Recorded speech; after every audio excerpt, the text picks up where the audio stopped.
بسم الله الرحمن الرحيم.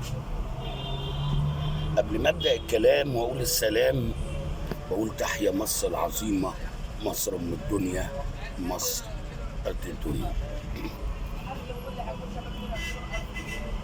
النهارده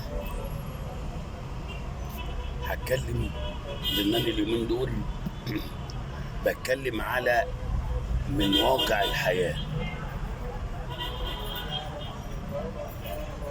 قصه اللي هي من واقع الحياه اللي بيدور في عالمنا، وما بتكلمش من تأليفي او انا بينزل عليا وحي وبقول لا، انا بتكلم على قصة واصحابها على كيد الحياة. صحابها حيين، حي يرزق.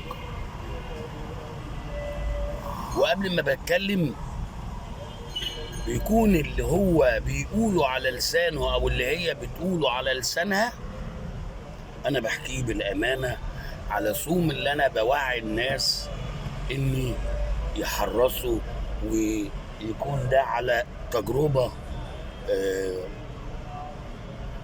تجربه حصلت في الحياه.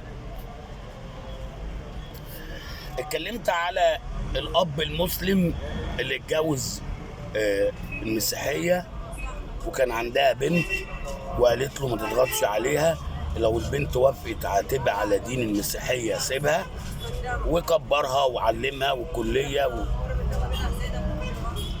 واتكلمت كمان على الاب اللي خلف وكبر وعلم وكمان وظف لحد ما طلع على المعاش، والراجل كبر بقى خلقه. يعني انت عارفين البني ادم مننا لما بيكبر، وفي مثل بيقول لك من اكبركم من اصغركم، يعني الكبير ده عامل زي الطفل.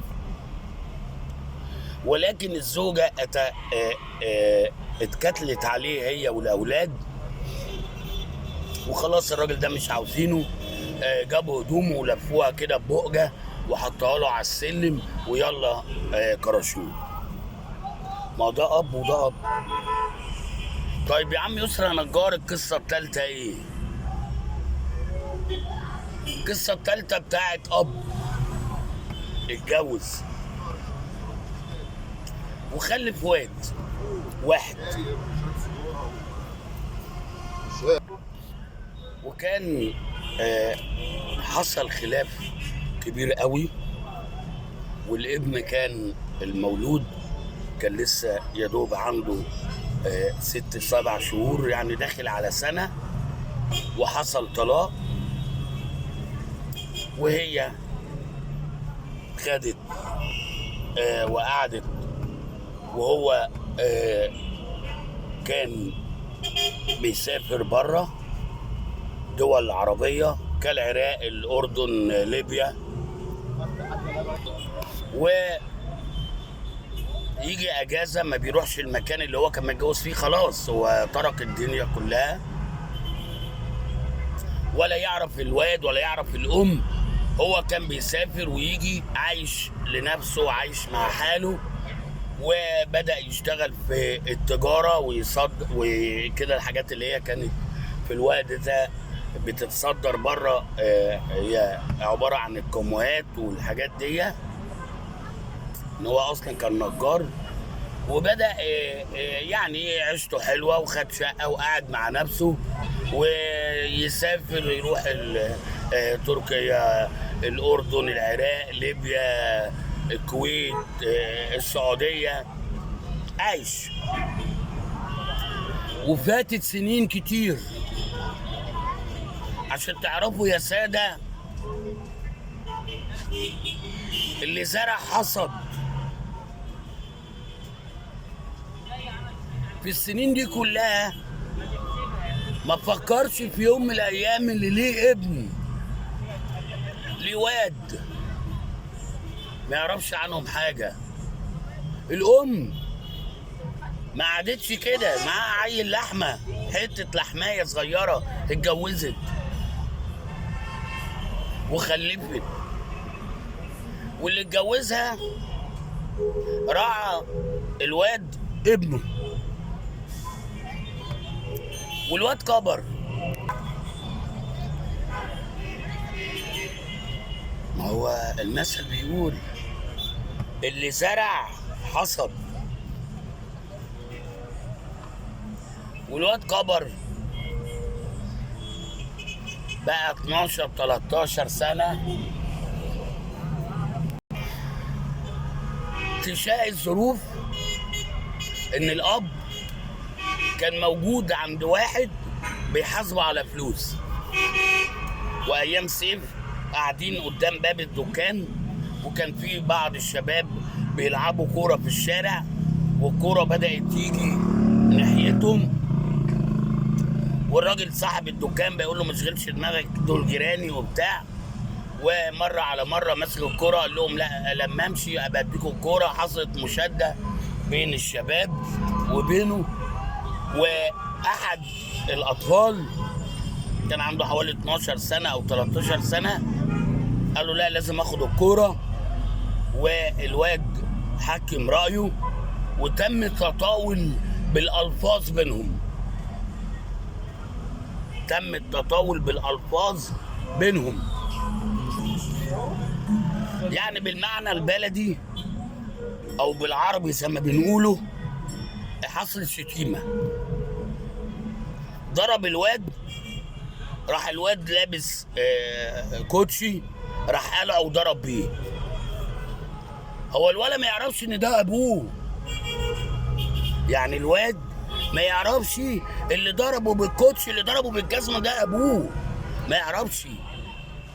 والدنيا قامت وقعدت، والاخر الدنيا هديت، وخلاص اهل الولا خدوه وقالوا للراجل خلاص حقك علينا، وكل ده ما يعرفش ان ده ابنه.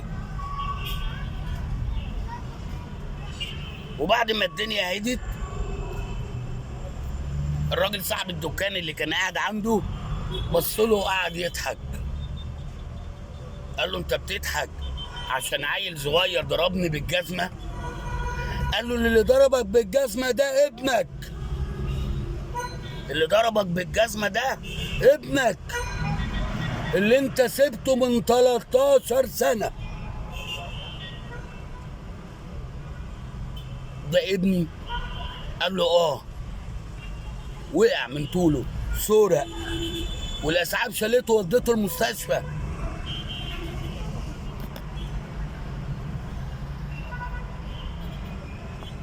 وقعد فترة في المستشفى وطلع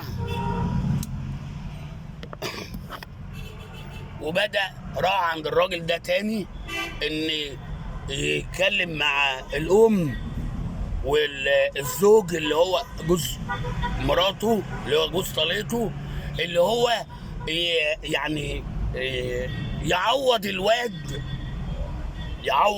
الواد على 13 سنة.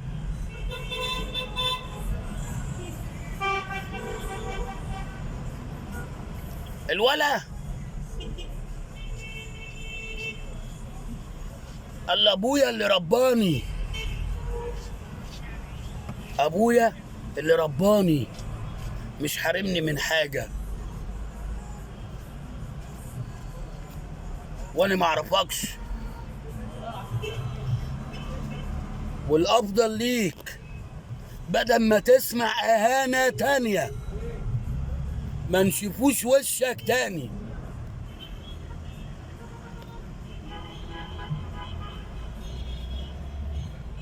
جوز، خلف، طلق، ومشي وعاش لمزاجه.